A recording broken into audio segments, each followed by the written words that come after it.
अनिल वर्मा शेखर। रात के 10 बजे हैं और ये समय है बिग बुलेटिन का। बिग बुलेटिन में हम प्रतिदिन ज्वलंत मुद्दों पर चर्चा किया करते हैं। आज का बिग बुलेटिन शिक्षक दिवस को समर्पित है। शिक्षक दिवस स्पेशल आज का ये बिग बुलेटिन है, जिसमें हम डॉक्टर राधाकृष्णन को याद करेंगे। शिक्षा और शिक्षा की जो चुनौतियां हैं उन पर चर्चा करेंगे। नई शिक्षा नीति आई है, उसके प्रमुख बिंदुओं को का मनन करेंगे। ये तमाम चीजें हैं जो शिक्षक दिवस के आसपास केंद्रित होकर के आज की चर्चा आगे बढ़ेगी। आज की चर्चा में जो लोग भाग ले रहे हैं, हमने प्रयास किया है कि वो शिक्षा वर्ग से शिक्षक वर्ग से हों, उनका चुनाव। और इसीलिए आज के इस पैनल में शामिल हैं डीएन कॉलेज के प्राचार्य डॉक्टर मुकेश सिंह जी हैं, सीपी इंटरनेशनल के प्रिंसिपल डॉक्टर के श्रीवास्तव हैं, गंगा पार महात्मा गांधी इंटर कॉलेज के प्रिंसिपल अनिल सिंह जी हैं, शिक्षक संघ के नेता भी हैं अनिल सिंह जी, और प्राथमिक विद्यालय रोशनाबाद की प्रधानाध्यापक जमरुद बेगम है। इसके अलावा सत्यपाल सिंह जी भाजपा के वरिष्ठ नेता हैं, जुड़ रहे थे, हमें नेटवर्क प्रॉब्लम है कुछ। और कांग्रेस से युवक कांग्रेस के अध्यक्ष शुभम तिवारी आज की पैनल में शामिल हैं। तो आज की चर्चा की शुरुआत हम लोग कर रहे हैं। 5 सितंबर को शिक्षक दिवस के रूप में मनाया जाता है। ये देश के राष्ट्रपति और पहले उपराष्ट्रपति डॉक्टर राधाकृष्णन का जन्म दिवस है। 5 सितंबर 1888 को जन्म हुआ था उनका, डॉक्टर राधाकृष्णन का। और 1962 में पहली बार शिक्षक दिवस मनाया गया और तब से ये परंपरा चल रही है। विभिन्न देशों में शिक्षक दिवस की अलग अलग तिथियां हैं, अलग अलग तिथियों पर शिक्षक दिवस मनाया जाता है। और लेकिन भारत में 5 सितंबर को जो हमारे राष्ट्रपति डॉक्टर राधाकृष्णन का जन्मदिन है, उस दिन शिक्षक दिवस मनाए जाने की परंपरा है। 5 सितंबर को शिक्षक दिवस के रूप में मनाया जाता है। आज का, जैसे हमने पहले ही आपसे कहा कि आज का बिग बुलेटिन पूरी तरह से शिक्षक दिवस को समर्पित है, शिक्षक दिवस को समर्पित है। और जो खास तौर से पिछले कुछ दिनों से जो परिवेश बदला है कोरोना काल में, जो विद्यालयों के सामने बाधाएं हैं, और उसके बाद में भी शिक्षा सत्र नियमित करने की जो चुनौती है, इसके अलावा जो नई शिक्षा नीति के आई है सामने, उस पर चर्चा शुरू हुई, जो कैबिनेट ने जिसको मंजूरी दी है, वो सारे बिंदु आज की इस चर्चा में शामिल रहेंगे। हम समझते हैं कि आज के इस पैनल की चर्चा से अच्छे विचार निकल करके सामने आएंगे और हमारी आज की इस बुलेटिन की डिबेट को सफलता मिलेगी। Doctor Mukesh Singh DN college के प्राचार्य, हम इनसे निवेदन करेंगे कि आज की इस शिक्षक दिवस की इस विशेष चर्चा को शुरुआत आप दें। सभी लोगों को मेरा प्रणाम और सभी शिक्षकों को शिक्षक दिवस की पूर्व संध्या पर एक बार शुभकामनाएं। आज का जो विषय है बहुत ही समसामयिक विषय है, और इसलिए समसामयिक विषय है कि बदली हुई परिस्थितियों में हम शिक्षकों के विषय में चर्चा कर सकें और शिक्षा नीति के विषय में चर्चा कर सकें। इसलिए ये विषय आज बहुत महत्वपूर्ण है। जहाँ तक प्रश्न आता है शिक्षकों का, तो डॉक्टर एस राधाकृष्णन के नाम पर ये शिक्षा दिवस मनाया जाता है। और ये कहा जाता है कि शिक्षक को अपने आचरण को, अपने व्यवहार को, अपने अध्ययन को, अपने अध्यापन को ठीक रखना चाहिए, क्योंकि शिक्षक जो है वो समाज का एक दिशा निर्देशन करने वाला व्यक्ति होता है। उसका आचरण बहुत अच्छा होना चाहिए। इसलिए शिक्षक को बहुत ही गुणवत्तापूर्वक, बहुत सादगी के साथ रहना चाहिए। दूसरी चीज, शिक्षक के साथ में एक और बड़ी बात जुड़ी है कि शिक्षक से शिक्षण कार्य ही लिया जाए। शिक्षक से अगर आप अदर काम लेने लगेंगे तो उसका शिक्षण से स्वभाव हट जाता है और वो अच्छा शिक्षण कार्य नहीं कर सकता है। दूसरी तरफ सरकार की तरफ से एक बात जरूर होनी चाहिए कि क्या शिक्षक जो पढ़ाए उसके लिए क्या शिक्षा नीति हो, क्या शिक्षा का जो कोर्स है, जो उसका अध्यापन का कोर्स है, वो किस प्रकार का होना चाहिए, वो परिस्थितियों के अनुसार होना चाहिए। हम समझ रहे हैं कि ये कोरोना काल तो बहुत ही अल्पकालीन काल है। ये अभी शुरू हुआ है अपने मार्च से यहाँ भारतवर्ष में, और हमें लगता है 2-4 महीने में ये खत्म हो जाएगा। लेकिन ये जो शिक्षा की गुणवत्ता जो 30 साल पहले 35 साल पहले थी, जो 35 साल पहले नई शिक्षा नीति आई और उसके बाद दोबारा शिक्षा नीति आई, उसमें जो परिवर्तन 35 साल पहले की जो शिक्षा की आवश्यकता थी और 35 साल के बाद जो शिक्षा की आवश्यकता है, उसमें बड़ा अंतर आया है। और जनसंख्या के दृष्टिकोण के भी अंतर आया है, दूसरे और चीजों में अंतर आया है। हम देख रहे हैं कि वर्तमान की जो स्थितियां हैं, 2011 की जनगणना को हम देखते हैं तो भारतवर्ष में 64 से 65% तक युवा है, जिसकी उम्र जो है 15 साल से लेकर के 35 साल 40 साल तक है।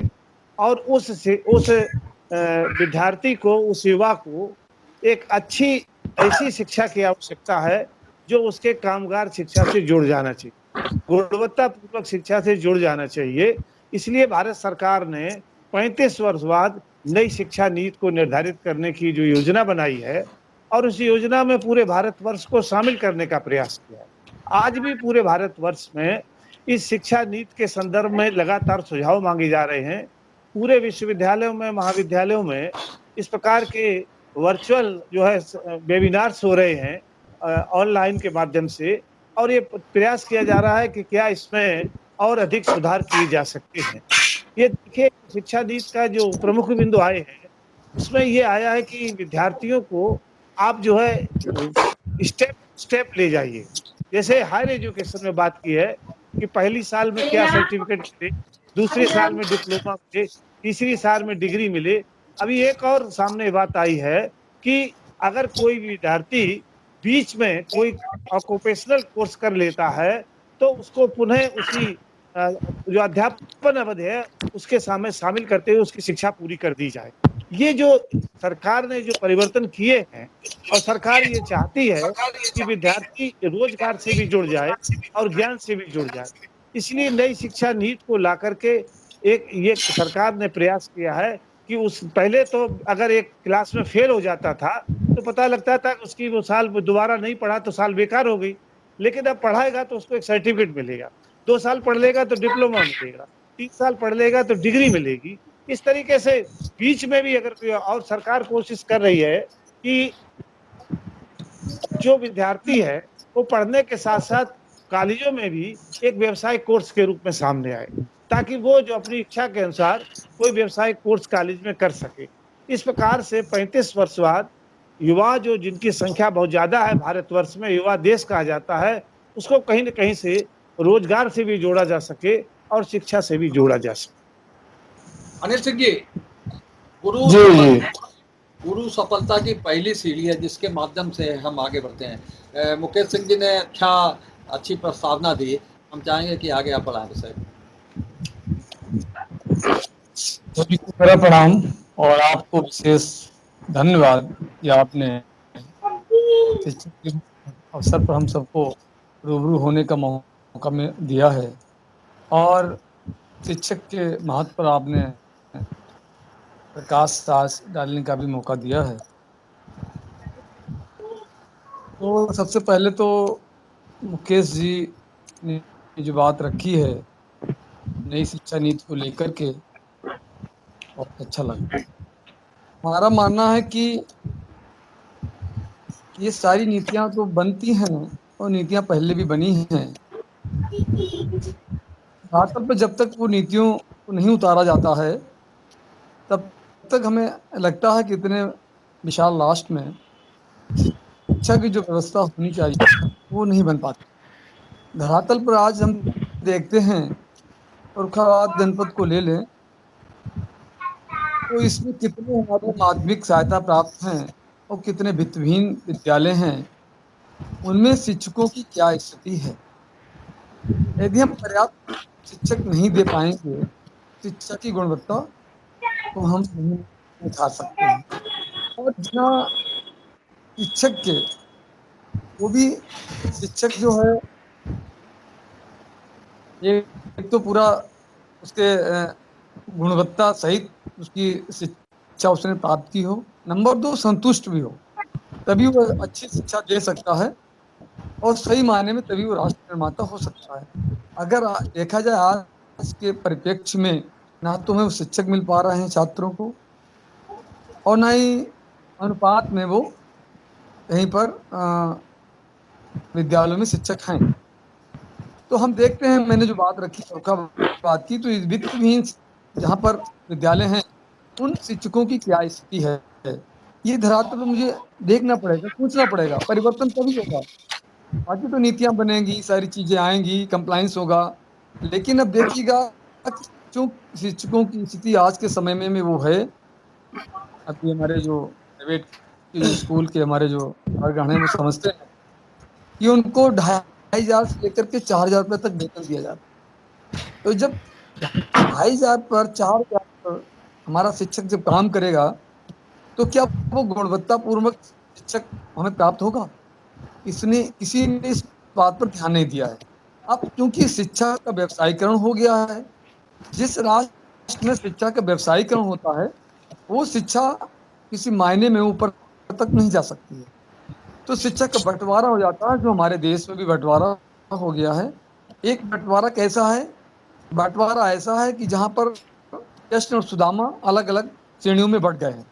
कृष्ण के पढ़ने के लिए तो अच्छी व्यवस्थाएं की जा रही हैं, प्राइवेटाइजेशन हो गया है, ठीक है, अच्छे लोगों ने स्कूल खोले हैं, वहां पर कृष्ण पढ़ने जा रहे हैं। सुदामा जहाँ पढ़ने जा रहे हैं उनकी स्थिति को कोई देखने वाला नहीं है। सुदामा की स्थिति ये आ रही है कि उनकी समस्याओं को रूबरू होने वाला कोई है नहीं, तो शिक्षक भी हताश होने लगता है। हताश क्यों होने लगता है कि 500 बच्चे में अगर 5 अध्यापक हैं तो गुणवत्तापूर्वक शिक्षा को नहीं दे सकता।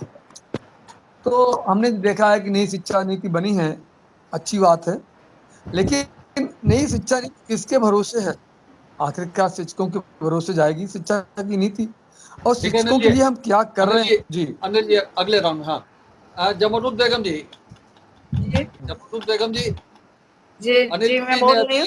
हाँ, कृष्ण और सुदामा की शिक्षा की अलग अलग व्यवस्थाओं की चर्चा की, जो वास्तव में हकीकत है, बिल्कुल समाज को आईना दिखाया अनिल सिंह जी ने। हाँ, तो आप बढ़ाएं बात आगे।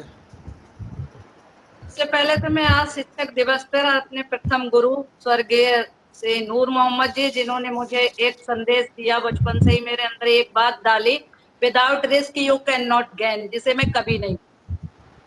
दूसरी जो मेरी बेसिक की शिक्षिका थी, सरस्वती नाम था उनका, और वास्तव में उन्होंने बचपन से मेरे अंदर जो स्किल डेवलपमेंट किया है। और लोग ये सभी आप लोग देखते हैं कि कोई भी ऐसी चीज नहीं है कि जहाँ पे मैं अपने को कहीं पे फेल, ऐसे जिस मशीन में लगा दो वो पुर्जा हूँ मैं, और वो सरस्वती जी ने बनाया है। ऐसा लगता है कि जैसे वो सरस्वती जी मेरे अंदर साक्षात विद्यमान है। तो आज मैं शिक्षक दिवस पे अपने जो भी शिक्षक मेरे साथ जुड़े रहे हैं, जो जिन्होंने भी मुझे यहाँ तक पहुंचाया है, मैं जिनका समन्वित प्रतिबिंब हूँ, मैं सभी को अपनी शुभकामनाएं और जो नहीं है उनको श्रद्धांजलि अर्पित करती हूँ। दूसरी चीज जो अभी जो चर्चा में मैंने सुना है कि वो कृष्ण और सुदामा वाली बात, देखिए जब हमारा देश आजाद हुआ तो सबसे जो हमारा संविधान लागू हुआ, तो अगर हम अपने संविधान की प्रस्तावना पे ध्यान दें, और अभी पिछले कई सालों से संविधान दिवस मनाया जा रहा है हमारे बेसिक विद्यालयों में, हम हाथ आगे निकाल के बच्चों को शपथ कराते हैं संविधान की, और उसके फोटो वगैरह भी डालते हैं, व्हाट्सएप भी डालते हैं।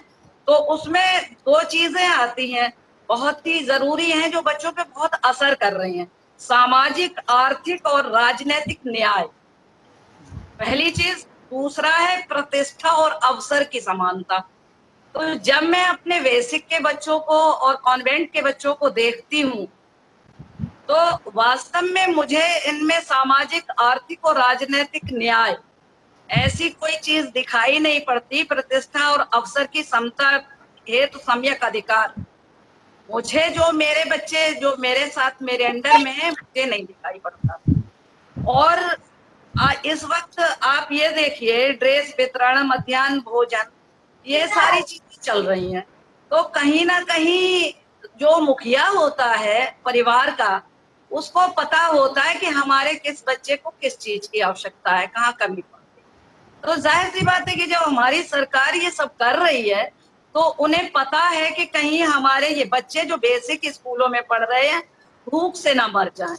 तो ऐसे में उनको पर डे 100 ग्राम गेहूं या चावल और 4 रुपए 97 पैसे कन्वर्जन कास्ट दी जा रही है। जिसमें अध्यापक को दूध भी उनको सप्ताह में एक दिन 150 ग्राम पिलाना पड़ता है और उसके अलावा एक दिन फल भी खिलाना मस्त है। अब मैं आज ये हिसाब लगाने बैठी हूँ, जब मैं सब्जी की दुकान पे जाती हूँ तो 4.97 रुपए में केवल 100 ग्राम आलू आता है और 100 ग्राम राशन। तो ऐसे में ये एक बहुत ही विचारणीय प्रश्न है, क्या हम ये जो संविधान की जो कसम अपने बच्चों को खिलाते हैं या हम स्वयं खाते हैं संविधान की कसम, क्या ये दोनों चीजें इसमें समाहित हैं? क्या हमारे बच्चे जो हैं इस लोकतंत्र में तो कहना चाहिए कि दोयम दर्जे के नागरिक हैं क्या? दूसरी चीज अब ये आती है कि ऐसा भी नहीं है कि जो पब्लिक स्कूल में या प्रतिष्ठित स्कूलों में पढ़ रहे हैं वो बच्चे बहुत अच्छे हैं या वो बहुत आराम है या वो अभिभावक बहुत आराम, ऐसा भी नहीं।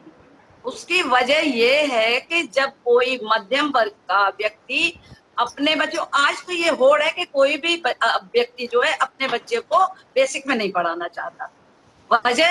वजह ये है कि उसको ये लगता है बेसिक में कोई काम नहीं हो रहा है, तो काम नहीं हो रहा है तो वो बाहर पढ़ाएगा तो वो शिक्षा चूंकि व्यावसायिक है, खर्चीली होगी, बस्ते का बोझ होगा।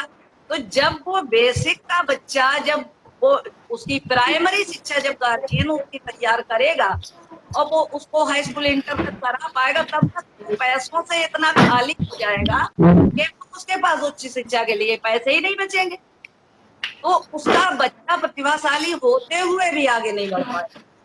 दूसरी चीज इसमें ये भी आती है कि जो गार्जियन बच्चे के ऊपर पैसा खर्च करता है तो उसका नाजायज प्रेशर रहता है बच्चे के ऊपर, हर वक्त ये मत करो वो मत करो, पढ़ते नहीं हो पढ़ते रहो। जो बच्चे की नेचुरल विकास है, जो संवेगात्मक, भावनात्मक, शारीरिक, मानसिक जो विकास है, वो इस तरह से हर वक्त उसका जो स्वयं का विवेक है वो कुंठित होता है। और कभी कभी तो ये हमें क्या लगता है कि हम खरीदना चाहते हैं।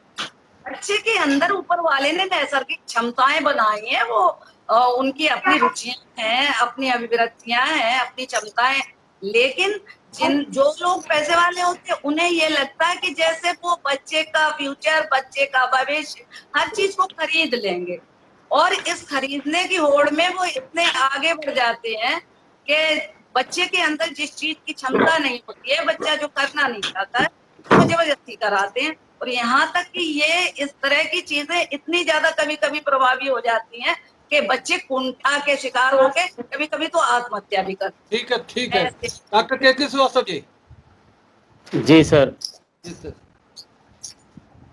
सर्वप्रथम तो मैं उस्मान निशी को नमन करूंगा जिसके नाम पर हम कल शिक्षक दिवस मनाने जा रहे हैं, 133वीं। साथ ही यहाँ इस संगोष्ठी में पधारे हुए समस्त महानुभावों को मेरा नमन। श्री अनिल जी, वास्तव में आपने बड़ा अच्छा विषय चुना है इस संगोष्ठी के लिए। आज इस मुहाने पर शिक्षा व्यवस्था जा खड़ी हुई है जहाँ पे सभी चिंतित हैं। अभी पूर्व प्रवक्ताओं ने अपनी बातें कही और वास्तव में ये इस बात को रेखांकित करता है कि शिक्षा क्षेत्र में बहुत सारी चुनौतियां हैं। मैं वैसे तो एक निजी विद्यालय, एक प्राइवेट स्कूल का प्रिंसिपल हूँ, लेकिन मैं देखता हूँ कि शिक्षा की ललक ग्रामीण क्षेत्रों में भी है और वो बच्चे भी अच्छी शिक्षा, गुणवत्तापूर्ण शिक्षा प्राप्त करना चाहते हैं। और मैं ये तो मानने के लिए तैयार नहीं हूँ कि केवल निजी विद्यालयों में ही गुणवत्तापूर्वक शिक्षण का कार्य चल रहा है। मेरे बहुत सारे जानने वाले प्राइमरी विद्यालयों में हैं और मैं उनको व्यक्तिगत जानता हूँ, काफ़ी मेहनत कर रहे हैं गरीब बच्चों के साथ। लेकिन प्राइवेट विद्यालयों की भी चुनौतियाँ कम नहीं हैं। आज जब कोरोना का समय चल रहा है, चारों तरफ ये माहौल बना हुआ है कि कब स्कूल खुलेगा कि कब कि नहीं खुलेगा, शिक्षा व्यवस्था कैसे आगे बढ़ेगी। तो हम मानते हैं कि आज शिक्षा के क्षेत्र में काम करने वाले हमारे शिक्षक एक कोरोना वॉरियर्स की तरह डटे पड़े हुए हैं। मैं निजी विद्यालयों की बात करूंगा। फर्रुखाबाद में 22 सीबीएसई के विद्यालय हैं और हम लोग मिलते रहते हैं आपस में, और इस बात के लिए हम चर्चा करते रहते हैं कि कैसे हम इस परिस्थितियों से बाहर निकलें। बाहर निकलने का जो भी जरिया हो सकता है वो तो होगा ही, लेकिन इसमें बच्चे किसी भी तरह से प्रभावित ना हों। हमने सारे बच्चों को जोड़ा हुआ है, सारे बच्चों के लिए लगे हुए हैं, चाहे वो छोटे बच्चे हों या बड़े बच्चे हों। इस संदर्भ में हमें शासन प्रशासन से, सीबीएसई से भी मार्गदर्शन मिलता रहता है। लेकिन आज इस शिक्षक दिवस पे हमें इस बात को सोचना पड़ेगा कि शिक्षा और उससे जुड़े हुए लोग क्या महसूस करते हैं। अभी अनिल सिंह जी ने भी बात करी कि शिक्षा के क्षेत्र में चुनौतियां हैं, विद्यालयों में शिक्षक नहीं है, उनको जिस तरह से प्रोत्साहन मिलना चाहिए। जरूर ये कुछ ऐसे मुद्दे हैं जिन पे हमें विचार करना होगा, शासन प्रशासन को सोचना होगा, तभी इस शिक्षा व्यवस्था को हम और आगे ले जा सकते हैं। पूरा देश आज कोरोना से लड़ रहा है, लेकिन साथ ही ये भी सोचना पड़ेगा कि कोरोना तो जिंदगी भर नहीं चलने वाली चीज है, ये तो चला जाएगा। जो लंबी चीज चलने वाली है वो है हमारी शिक्षा व्यवस्था। तो शिक्षा व्यवस्था को दुरुस्त करने का सतत प्रयास होना चाहिए। जैसा कि राष्ट्रीय शिक्षा नीति में पहली बार कुछ ज्वलंत मुद्दों को छुआ गया है, भारतीयता की बात की गई है, रोजगार परक शिक्षा की बात की गई है, जितना ज्ञान है उतना डिग्री डिप्लोमा दिया जाए इसकी बात की गई है। छात्रों के मन में शिक्षा के प्रति कैसे जागरूकता आए, कैसे लोग जुड़ें और एक नया माहौल देश में बने।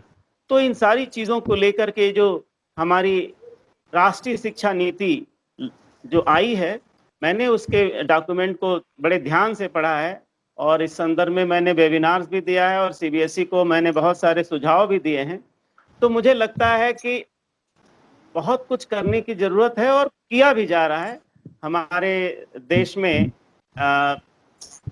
चाहे केंद्र की सरकार हो या प्रदेश की सरकारें हैं, लगी हुई हैं, कोशिशें हैं। मैं नहीं कहता हूं कि पूरी तरह से सब कुछ सही है, लेकिन एक कोशिश हो रही है।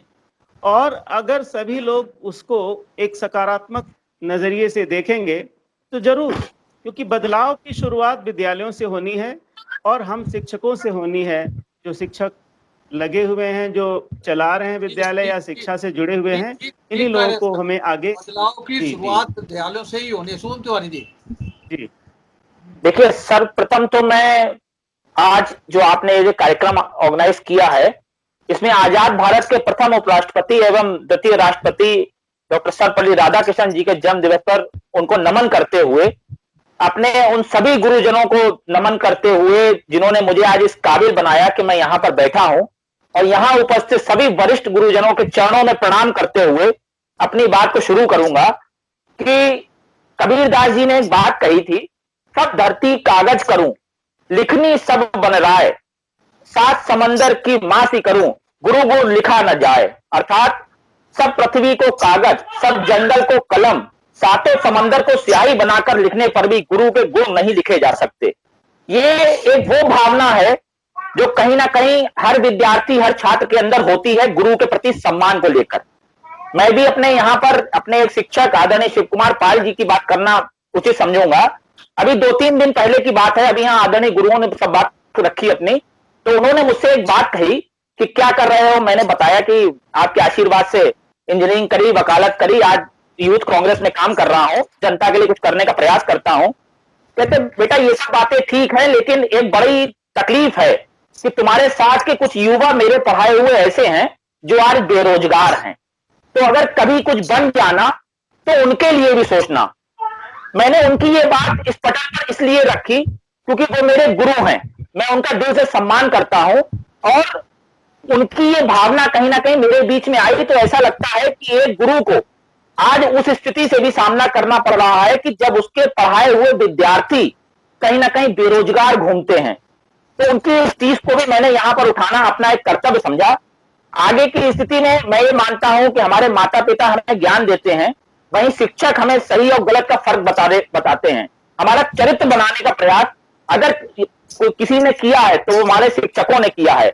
अब हमारी जिम्मेदारी बनती है कि हम अपने शिक्षकों के लिए क्या कर सकते हैं, क्योंकि वर्तमान स्थिति में मैंने शिक्षकों के अलग अलग वर्गों को अपनी मांगों के लिए, अपनी समस्याओं के लिए आवाज उठाते देखा है, प्रदर्शन करते देखा है, उनकी आवाजों को कुचलते देखा है।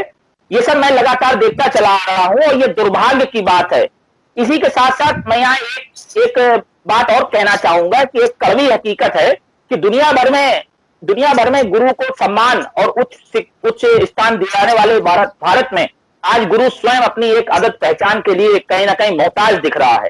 देख लीजिए इस कोरोना काल में ये जो प्राइवेट स्कूलों में जो हमारे शिक्षक हैं उनकी भी बात यहाँ पर आनी बहुत लाजमी है कहीं ना कहीं, क्योंकि जिस हिसाब से स्कूलों के पास एक प्रॉपर फंड नहीं है उन शिक्षकों को वेतन देने के लिए। मैं इस चीज के रूबरू भी हुआ हूं, कई शिक्षकों की मैंने स्थिति देखी है और जो मैं उनके सम्मान में कर सकता था प्रयास भी किया है। लेकिन आज मैंने उन शिक्षकों को भी देखा है जो 4,000, 5,000, 7,000 रुपए में अपनी गृहस्थी चला रहे थे, लेकिन आज की तारीख में इस कोरोना काल में वो कहीं ना कहीं कर्जदार हैं, सूदखोरों के कर्जदार हैं, ब्याज पर लेकर अपना चूल्हा, अपनी गृहस्थी चला रहे हैं। ये भी एक बड़ा विषय है। मैं चाहता हूं यहाँ सब वरिष्ठ जन बैठे हुए हैं, इस पर भी सोचें और सरकार के लोग भी बैठे हुए हैं, उन्हें भी इस पर चिंतन करना चाहिए, क्योंकि वैज्ञानिक, डॉक्टर, इंजीनियर, समाजकर्मी, नेता आदि सबको गढ़ने वाला कोई और नहीं, शिक्षक है, जो कि आप स्वयं उपेक्षित है। बहुत सी बातें ऐसी हैं जो अभी यहाँ पर पटल पे उठी हैं, जिसमें नई शिक्षा नीति आ रही, अच्छी बात है, हम उसका समर्थन करते हैं। लेकिन समर्थन के साथ साथ एक शब्द और जोड़ूंगा कि शिक्षा संबंधी अगर कोई नई नीति बननी चाहिए तो उसमें बिना शिक्षकों की राय से, बिना शिक्षकों के मत से किसी भी प्रकार का ये सरकार कोई निर्णय ना ले। ये मैं इसलिए और बोलूंगा क्योंकि कहीं ना कहीं कोरोना काल में जो गैर जिम्मेदार रवैया देखने को मिला है, तो मैं चाहता हूं कि वहां पर सभी बड़े शिक्षक जनों से भी राय मशवरा होना चाहिए, नई शिक्षा नीति कैसे होनी चाहिए, क्योंकि बनाने में, भारत बनाने में शिक्षकों का बड़ा रोल है। कुछ समस्याएं, कुछ शिकायतें, कुछ प्रशंसाएं, कुछ आलोचनाएं हमारे शिक्षक बंधुओं की ओर से उठी हैं और निश्चित रूप से आज एक अच्छा मंच हम आज के बिग बुलेटिन में आज अच्छा पैनल पड़ा है। हम चाहेंगे कि जो अभी तक प्रथम चक्र की चर्चा में जो चीज़ें आई हैं उन पर आप आगे विचार रखें। शेखर जी, अभी सबने अपने विचार रखे। गुरु के बारे में अपने यहाँ तो शास्त्रों में कहा गया है कि गुरु ब्रह्मा, गुरु विष्णु, गुरुदेवो महेश्वरा, गुरु साक्षात परम ब्रह्म तस्मै श्री गुरुवे नमः। तो शब्द का सम्मान करते हैं। ये जो समस्याएं हैं, समय बदल गया है। हम सब लोग पढ़ते थे तो मुझे याद है कि हमारे गुरु जी थे, वो हम सबको तब कक्षा 8 की बोर्ड की परीक्षा तो अपने दर्जे पर अपने घर पे ले जाके हम सबको पढ़ाते थे। कोई वो उसके बदले में ट्यूशन फीस नहीं लेते और अपने यहाँ उनके यहाँ हम लोग पढ़ने जाते थे। उनकी चिंता ये होती थी कि हमारे स्कूल के जो बच्चे हैं कक्षा 8 में, वो पूरे ब्लॉक में सबसे अच्छा रिजल्ट आना चाहिए। मुझे आज भी याद है कि उसमें से 23 बच्चों में से कुल मिला के 18 बच्चे सेकंड क्लास आए थे और 5 बच्चे फर्स्ट क्लास पास हुए। तो ये जो लोगों की अपना चिंतन था, मनन था, वो दूसरे प्रकार का सोचता, जिस गुरु के बारे में सब बैठ के चर्चा कर। आज एक बात उन्होंने, अभी अनिल जी की मैं बात सुन रहा था, अनिल जी ने कहा कि सुदामा और कृष्ण में दोनों की शिक्षा की व्यवस्था अलग हो गई। सुदामा और कृष्ण ने एक जगह ही शिक्षा पाई थी, लेकिन ये दोनों का कलेवर अलग था, दोनों की सोच अलग थी, इसलिए सुदामा सुदामा रहे और कृष्ण कृष्ण हो। ये शिक्षा आपने कहाँ पाई है? शिक्षा का एक महत्व इस चीज का है कि हमारी ग्रहण करने की क्षमता क्या है। एक दौर ऐसा है कि जो हमारे प्रथम राष्ट्रपति थे जिन्होंने पूरे देश को दिशा दी, शिक्षक तो समाज का निर्माता होता है और समाज का निर्माता इसलिए होता है कि वो समाज में संस्कार देने का काम करता है। वो डायरेक्टर भी होता है। वो इस प्रकार के जो उसके यहाँ विद्यार्थी पढ़ने आते हैं उनका डायरेक्शन क्या है, उनको बताता है, उनको समझाता है। आज नई शिक्षा नीति में जो बातें कही गई हैं, तो कई बार अपने को क्या हो गया, शिक्षा को हम सब लोगों ने, एक बड़ा वर्ग ऐसा है जिसने स्टेटस सिंबल मान लिया। बहुत से बच्चे लोग ऐसे हैं अपना पेट काट के भी इंग्लिश मीडियम स्कूल में पढ़ाते हैं, जहाँ भले उनके बच्चे को ABCD ठीक से नहीं आती हो, लेकिन वो टाई लगा के जब आता है, जब ड्रेस पहन के आता है, वहाँ ऐसे लोग पढ़ाते होंगे जिनको स्पेलिंग ठीक से मिस्टेक स्पेलिंग को ठीक करना भी नहीं आता होगा, लेकिन चूंकि इंग्लिश मीडियम है, अच्छी बिल्डिंग है, अच्छा हमारा बच्चा वहाँ पढ़ रहा है, लोगों का सोच बदला है और ये सोच समाज के लिए बड़ा घातक। आप ये लोगों का सोच धीरे धीरे, आज देखिए इस देश को जो इस समय लोग चला रहे हैं वो कौन से प्राइवेट स्कूलों में पढ़े हुए हैं। एक आधा को छोड़ दीजिए, कहीं पंडित जवाहरलाल नेहरू सरी के लोग रहे होंगे, भैया बड़े आदमी के बड़े बेटे थे तो कहीं अंग्रेजी माध्यम से पढ़ लिया होगा, बाकी तो सबने यही पढ़ा। आज यहाँ सारे देश, आज जो देश चला रहे हैं उसमें सबने यही पढ़ा है, कुछ नेता को छोड़ दीजिए आप। तो ऐसा नहीं है कि आप अपने यहाँ पढ़कर अपने यहाँ उस चीज को ग्रहण करके आप सारे काम नहीं कर सकते। और इस शिक्षा को आप ये समझना चाहिए कि केवल सरकार के भरोसे ये शिक्षा में सुधार नहीं हो सकता है, हमारी सबकी मानसिकता होनी चाहिए। आज क्या जरूरत है भाई शिक्षकों में संगठन चलाने की? आज शिक्षक आंदोलन करने के लिए करते हैं, अपना वेतन बढ़ाने की बात करते हैं, अपने आप हाउस अलाउंस लेने की बात करते हैं, और कभी ये सोचते हैं कि उनके यहाँ क्लास 8 घंटे लगता है कि नहीं लगता है? हमको जो पीरियड दिया गया है 8 घंटे मैंने पढ़ाया कि नहीं पढ़ाया है? हम पीरियड पढ़ाने जाते हैं, उसकी हमारी तैयारी करके हम जाते हैं कि नहीं जाते हैं? इसलिए पूरे समाज को सोचना पड़ेगा। ऐसा नहीं है कि आपने कहा सरकार 4,000 रुपया प्राइवेट वालों को पेंशन दे दे, भाई 4,000 रुपया आज पाते हैं तो उन्होंने, इसका मतलब है कि 4,000 रुपया में पढ़ाने के लिए तैयार है, तो जब ध्यान उनको देना चाहिए था पढ़ने के लिए नहीं। और ये सरकार ने इसलिए कहा है कि आप अंग्रेजी पढ़िए, कोई दिक्कत नहीं है, लेकिन एक कह दें कि हर स्टेट की जो अपनी भाषा है, अपनी भाषा में चूंकि बच्चा ठीक से समझ सकता है, ठीक से ग्रहण कर सकता है किसी चीज को, इसलिए उन्होंने कहा कि वो भाषा अनिवार्य होगी, जो जिस स्टेट का में पढ़ाई होगी तो यार राष्ट्रभाषा में शिक्षा आप ग्रहण करो। तो ये जब सारे दुनिया के लोग आते हैं, राष्ट्रपति चीन का आता है वो चीनी बोलता है, हमारे दुभाषिया लगाते हैं, अमेरिका आता है अपनी बोलता है, जर्मनी का आता है अपनी बोलता है। हमारे देश का जो नेता और जो आज का युवा पीढ़ी है वो अंग्रेजी में अपने को सोचता है कि हम सारी दुनिया की भाषा में अंग्रेजी जाके बोलने की बात करेंगे। ये राष्ट्रीय स्वाभिमान भी एक शिक्षा का विषय है, और इसलिए शिक्षा माने केवल किताबी ज्ञान नहीं है, संस्कारों का भी एक है, सीखने का भी एक माध्यम है, और इसी से देश का कल्याण होने वाला है, इसी से देश की प्रगति होती है, और अच्छे लोगों ने इस काम को किया। आईना दिखाया है आगे इस पूरी व्यवस्था को आगे जी। कैसे बढ़ेगा? हाँ जी, देखिए बिल्कुल ठीक कहा है सतपाल भाई साहब ने कि पहले भी हमने कहा था कि शिक्षक को स्वयं भी संघर्ष के साथ पढ़कर तैयार करके जाना चाहिए। मैं तो अपने व्यक्तिगत एक बात बताऊंगा माननीय सतपाल सिंह जी, 36 साल हो गया मुझे शिक्षक हुए, मैंने आज तक अपने किसी लेक्चर में एक पर्ची नहीं साथ रखी, विदाउट कोई किताब पर्ची के मैंने लेक्चर दिया है। 36 साल हो गया। हमारे जितने भी विद्यार्थी हैं, हजारों पढ़ चुके होंगे, आप जान लीजिए, हम उनको भी जानते, वो हमको भी जानते। इसी तरीके से शिक्षक को पहले स्वयं तैयार हो जाना चाहिए, और शिक्षक जब तक स्वयं तैयार नहीं है तब तक वो विद्यार्थी को अच्छा ज्ञान नहीं दे सकता। देखिए, जहाँ तक ऑनलाइन का प्रश्न आता है, हम ये कहते हैं ऑनलाइन तो एक विकल्प है, और शिक्षक का जब तक विद्यार्थी से आई कांटेक्ट नहीं होगा, जब तक वो उससे बिल्कुल अंदर आत्मा में प्रवेश नहीं कर जाएगा, तब तक उसको वो बदल नहीं सकता। इसलिए शिक्षक को अपनी तैयारी तो करनी ही चाहिए, लेकिन जहाँ तक प्रश्न आता है कि बड़ा एक विचित्र स्थिति आई है समाज में कि जो अब जैसे हम अपने डिग्री सेक्शन की बात करते हैं, फर्रुखाबाद जनपद में 7 विद्यालय ऐसे हैं जो सरकार की तरफ से एडेड हैं, और 1 विद्यालय ऐसा है जो सरकारी है, और 67 विद्यालय ऐसे हैं जो प्राइवेट डिग्री कॉलेज है। अब 67 प्राइवेट डिग्री कॉलेजों विद्यालयों का आप सर्वे कर लीजिए, वहाँ शिक्षा की स्थिति क्या है, और 7 विद्यालयों का अध्ययन कर लीजिए और 1 विद्यालय का अध्ययन कर लीजिए।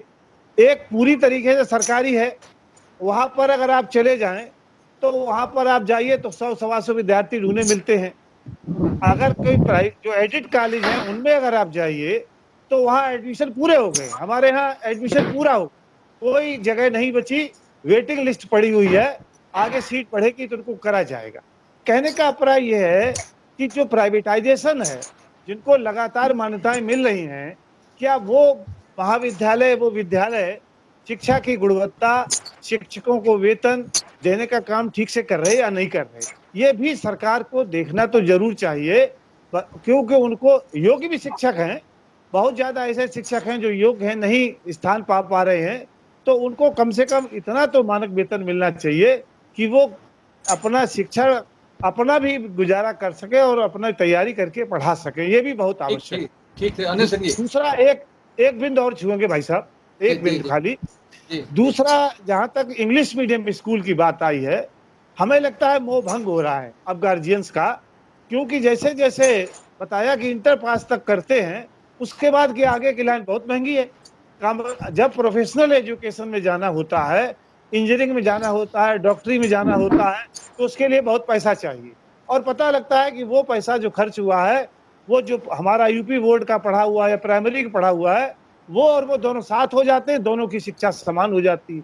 इसलिए जो इंग्लिश मीडियम के स्कूल हैं वो बहुत कम परसेंटेज में होने चाहिए, और ऐसे स्कूल जो ज्ञानवर्धक हैं, देते हैं, उनकी संख्या बढ़नी चाहिए, उनके विद्यार्थी ज्यादा अच्छे निकलें। इसलिए शिक्षा को पूरे दृष्टिकोण से देखना चाहिए। और इसमें एक और भ्रांति है कि केंद्र के निर्देशों को राज्य सरकार पूरी तरीके से माने या नहीं माने, ये राज्य पर भी निर्भर करता है। इसलिए राज्यों को भी देखना चाहिए कि क्या केंद्र द्वारा जो निर्धारित शिक्षा नीति बनाई गई है उसको हम अपने यहाँ कैसे लागू करें। जी भाई साहब। जी अनिल सिंह जी। जी, मेरी समझ में जो चीजें आई हैं कि शिक्षा और स्वास्थ्य सरकार को अपने हाथ में ले लेना चाहिए, और सभी को निःशुल्क शिक्षा और सभी को निःशुल्क स्वास्थ्य जो डेवलप्ड कंट्रीज में है वो मेरे देश में हो जाना चाहिए। तो मेरे ख्याल से शिक्षा को बढ़ावा मिलेगा, गुणवत्तापूर्ण शिक्षा मिलेगी और उसका बंटवारा खत्म हो जाएगा। जैसा कि मैंने कहा था, कृष्ण सुदामा की बात पर मैं कायम हूँ।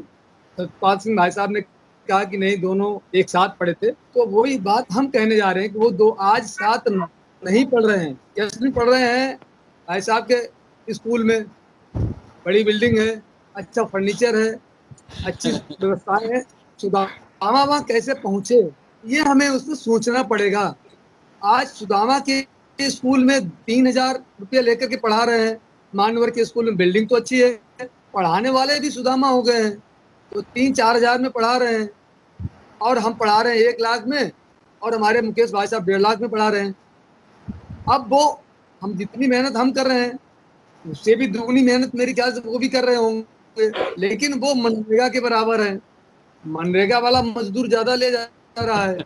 आप डॉक्टरेट हैं, PhD किए हैं, और आप उनकी दुकान पर जा करके अपनी दुकान से चला रहे हैं। तो शिक्षक दिवस पर मेरे ख्याल से शिक्षकों को मनोबल उनका ऊंचा कैसे रहे और कैसे वो राष्ट्र की धारा से जुड़े। और राष्ट्र निर्माता कहने से राष्ट्र निर्माता तो चलो ठीक है ना, राष्ट्र निर्माता हैं, लेकिन मेरे ख्याल से अगर उनको हम सरकार और समाज एक हाथ से बढ़ाने का काम करेंगे तो निश्चित रूप से शिक्षा की गुणवत्ता पर असर पड़ेगा, और हमारे देश में इसकी आवश्यकता है। हम ऐसा नहीं सरकारों की बात को हम डिनाई नहीं करते हैं, सरकारें नीति लागू करती हैं, हम उनका सहयोग करते हैं, लेकिन हमें हकीकत को समझना पड़ेगा। हकीकत को नहीं समझेंगे तो हम डिबेट ऐसी करेंगे ऊपर से निकल जाएगी।